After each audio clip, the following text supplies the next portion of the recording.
Digital హైవేగా రూపుదిద్దుకుంటున్న Hyderabad to Bengaluru హైవేలో అటు Microsoft data centre కి, ఇటు పోల్పల్లి సెట్స్, అటు ఇంటర్నేషనల్ ఎయిర్పోర్ట్ కి, ఇటు రీజనల్ రింగ్ రోడ్ కి చేరువలో ఉన్న బాలానగర్ హైటెక్ పార్క్ లో ఇన్వెస్ట్ చేయండి.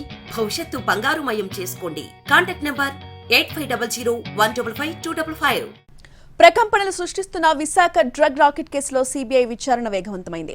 మరిన్ని సాంకేతిక ఆధారాలు సేకరించే దిశగా దూకుడు పెంచింది CBI.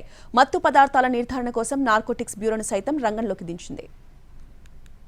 Brazil to Vizag via Germany. ఇది విశాఖ పోర్టులో సీబీఐ బ్రేక్ చేసిన డ్రగ్ రాకెట్. ఆపరేషన్ గరుడలో భాగంగా సీబీఐ దాదాపు 25,000 కేజీల డ్రై ఈస్ట్ ను స్వాధీనం చేసుకుని వరుసగా 3వ రోజు విస్తృత విచారణ కొనసాగించింది. కంటైనర్ బుక్ చేసిన సంధ్య ఆక్వా ఎక్స్పోర్ట్స్ ఉన్నత స్థాయి సిబ్బందిపై చర్యలకు రంగం సిద్ధం చేస్తోంది. ఢిల్లీ నుంచి వచ్చిన సీబీఐ బృందం లోతైన దర్యాప్తును కొనసాగిస్తోంది. అంతర్జాతీయ డ్రగ్ నెట్వర్క్ లింకులపైన ఆధారాలు సేకరిస్తోంది. ఈ ఏడాది జనవరి 14న బ్రెజిల్లో ఐసీసీబీ అనే కంపెనీ నుంచి రొయ్యల మేతలో వినియోగించే డ్రై ఈస్ట్ ఆర్డర్ చేసింది సంధ్య ఆక్వా ఎక్స్పోర్ట్స్. దాదాపు 2 నెలల తరువాత సరుకుతో షిప్ విశాఖ పోర్టుకు చేరుకుంది. కంటైనర్ ను దించి వెళ్లిపోయింది. అయితే నౌక కదలికలపై అనుమానం వచ్చిన ఇంటర్పోల్ సింథటిక్ డ్రగ్స్ సమాచారం సీబీఐకి పంపించింది. ఈ నెల 18న సంధ్య ఆక్వా ఎక్స్పోర్ట్స్ సంస్థ కోసం వచ్చిన సుమారు 25,000 కేజీల డ్రై ఈస్ట్ లో కొకైన్ తో సహా ఇతర మాదక ద్రవ్యాలు ఉన్నట్టు గుర్తించారు. అయితే చేపల మేత తయారీ పరిశ్రమలో డ్రై ఈస్ట్ వాడకం అత్యంత సహజమని, తొలిసారిగా రప్పించిన కంటైనర్ లోకి డ్రగ్స్ ఏ విధంగా వచ్చాయో తెలియదని సంధ్య ఆక్వా ఎక్స్పోర్ట్స్ సంస్థ ప్రకటించుకుంది. చట్ట వ్యతిరేక కార్యకలాపాలకు పాల్పడడం తమ వ్యాపార లక్షణం కాదని సమగ్ర విచారణ జరిపి నిందితులను గుర్తించాలని కోరుతోంది. విశాఖ డ్రగ్స్ కేసులో సీబీఐ కీలక ఆధారాలు రాబట్టినట్టు తెలిసింది.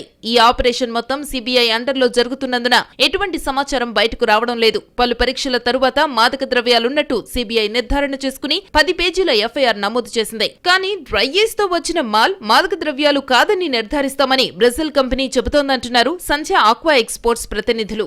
నార్కోటిక్స్ బృందాలు రంగంలోకి దిగాయి. ఇప్పటికే ల్యాబ్ కు పంపిన శాంపిల్స్ రిపోర్ట్స్ ను త్వరితగతిన రప్పించే ప్రయత్నాలు చేస్తున్నారు. మరోవైపు కంటైనర్ టెర్మినల్ లోపల సీజ్ చేసిన అనుమానిత డ్రగ్స్ నిర్ధారణ కోసం వివిధ రకాల టెస్టులు చేపట్టారు. 140 వరకు నార్కోటిక్స్ పరీక్షలు చేసినట్టు సమాచారం. వీటి ఆధారంగా కీలక వ్యక్తుల ప్రమేయం నిర్ధారణ అయితే అరెస్టులు చేసే అవకాశాలు కనిపిస్తున్నాయి. అయితే డ్రగ్స్ కేసులో సీబీఐ ఆరోపణలను విశాఖ పోలీసులు ఖండించారు. విచారణ సమయంలో జాప్యానికి అధికారులు, సిబ్బంది కారణమని సీబీఐ ఎఫ్ఐఆర్ లో చెప్పడాన్ని తప్పుబట్టారు. సీబీఐ రిక్వెస్ట్ చేస్తేనే తాము అక్కడకు వెళ్లామన్నారు సిపి రవిశంకర్ అయ్యన్నారు. దాంట్లో లోకల్ వైజాగ్ గవర్నమెంట్ ఆఫీషియల్స్ అక్కడ ఉండటం వల్ల అక్కడ డిలే అయిందని చెప్పేసి కొంత ప్రచారం జరుగుతుంది. అది అవాస్తవం. అసలు వాళ్ళు రిక్వెస్ట్ చేశారు. లోకల్ పోలీస్ నుంచి డాగ్ స్క్వాడ్కి రిక్వెస్ట్ పెట్టారు. వాళ్ళు చేసిన రిక్వెస్ట్ మీద మా దగ్గర నుంచి డాగ్ స్క్వాడ్ పోర్ట్ ట్రస్ట్కు వెళ్ళటం జరిగింది. తర్వాత నేను కూడా అక్కడ వెళ్ళి అసలు ఏం జరిగిందని చెప్పేసి విషయాలు కనుక్కున్నాను.